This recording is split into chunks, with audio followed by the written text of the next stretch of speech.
नमस्कार, मैं हूं संजय कुमार। आंगनबाड़ी सेविका, सहायिका और आशा और जीविका और एनएम, ये सभी के वेतन की जो बात लगातार कर रहे हैं, तो इसमें सबसे बड़ी खबर हम आपको बताने की कोशिश करेंगे। और आपको समझना पड़ेगा कि यदि आप वेतन मानदेय लागू करवाना चाहते हैं तो सबसे पहले आपको संगठन मजबूत करना पड़ेगा।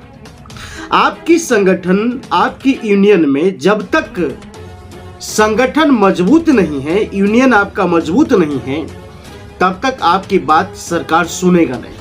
हम आपको बताना चाहेंगे, कल जो है 7 अप्रैल था और 7 अप्रैल को जो है पूरे ऑल इंडिया के आंगनबाड़ी सेविका सहायिका की जो बैठक रहा राजस्थान में वहाँ के आंगनबाड़ी सेविका सहायिका जिस पहलू पर बात किया है, उस पहलू को आपको समझना पड़ेगा और उस पहलू के तहत आपको जो है सुप्रीम कोर्ट की दरवाजा खटखटाना पड़ेगा। लेकिन इससे पहले हम आपको एक एपिसोड बताए थे जहां पर ये बताए थे कि ऑल इंडिया के आंगनबाड़ी सेविका सहायिका के जो संघ है वो सुप्रीम कोर्ट जो है जा रहे हैं। सुप्रीम कोर्ट सरकार के खिलाफ में जो एक प्रोटेस्ट लगाएंगे, उसमें सरकारी कर्मचारी घोषित करने के लिए और वेतन मानदेय करने के लिए उसमें लगाना पड़ेगा। और वो तमाम आंगनबाड़ी सेविका सहायिका कल जो है उस बैठक में शामिल हुआ, उस प्रेस कॉन्फ्रेंस में शामिल हुआ और ये तमाम उन सभी ने ये वादा किया कि हम एक दूसरे को जो है संगठन मजबूत करके और संगठन को आगे बढ़ाते हुए सरकार के खिलाफ में हम प्रोटेस्ट करेंगे। लेकिन उससे पहले आपको ये बताते कि सुप्रीम कोर्ट 18,000 रुपये वेतन पहले सरकार को कह चुका है कि लागू करने के लिए। सुप्रीम कोर्ट जो है सरकार को पहले बता चुका है कि 18,000 रुपये लागू करने के लिए। अब आपको ये समझना पड़ेगा कि आप 18,000 रुपया लेकर के नहीं, बल्कि 25,000 रुपया को लेकर के आप वेतन मानदेय कराने के लिए और सरकारी कर्मचारी घोषित करने के लिए सरकार के खिलाफ में सुप्रीम कोर्ट की दरवाजा आप खटखटाएं। तब जाकर के आपकी समस्या जो है सुप्रीम कोर्ट अपने अंदर में लेंगे। उसके बाद सरकार को जो है किसी भी कंडीशन में मजबूर कर देगा और वेतन लागू करने पर जो है सरकार सोचेगा कि अब इन्हें क्या किया जाए।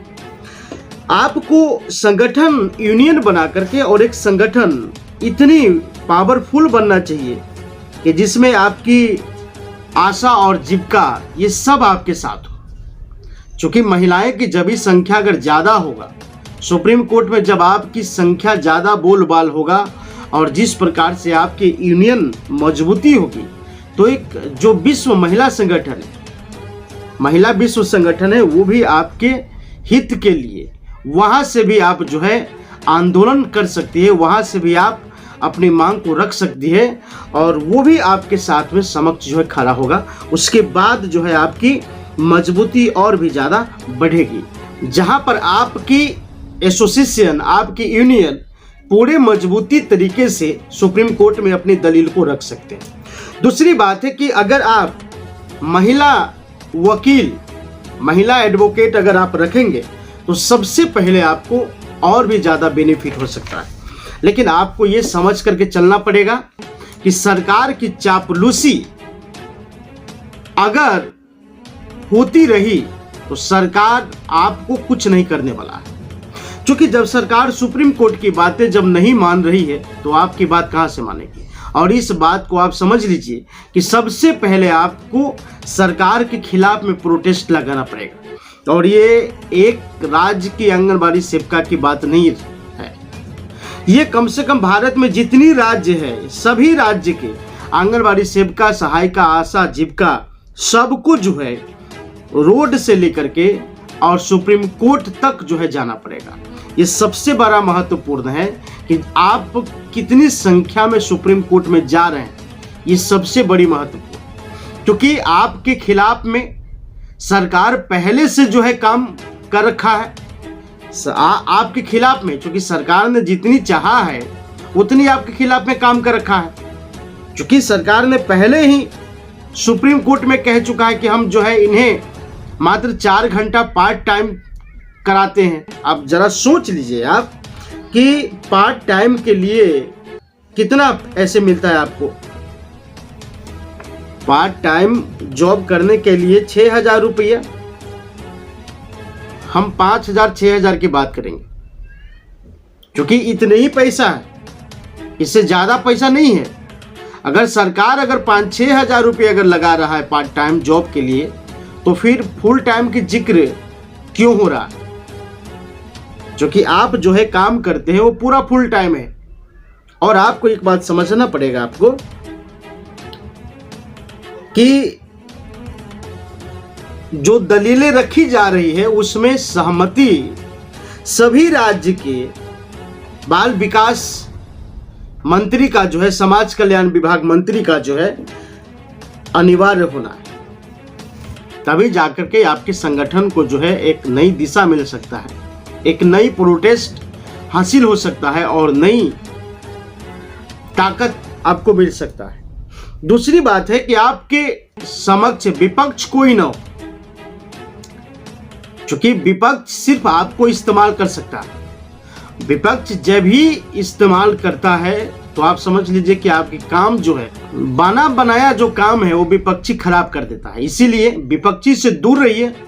विपक्षी हमेशा आपको राजनीतिक यूज के लिए इस्तेमाल करता है। धरना प्रदर्शन आपकी जहां भी हो, विपक्षी अगर उसमें है तो समझ लीजिए कि कहीं ना कहीं ये जो है राजनीतिक यूज के लिए, राजनीतिक मुद्दा के लिए आपको इस्तेमाल किया जा रहा है। इसलिए राजनीतिक से आपको दूर रह करके इस सिस्टम को आपको लेकर के चलना पड़ेगा। दूसरी बात है आपको कि आप अपनी स्वास्थ्य संबंधित जो सरकार ने बीमा कराया है, उस बीमा को, कंडीशन को कम से कम बदलने की कोशिश कीजिए। दूसरी बात है कि आपकी पेंशन लागू होना चाहिए और रिटायरमेंट आपको मिलना चाहिए, क्योंकि जब तक इस भारत में एक नेता को रिटायरमेंट मिलेगा, जब नेता पेंशन लेगा, तो एक सरकारी कर्मचारी जो काम करने वाले हैं समाज के हित में, जो 24 घंटा काम करते हैं,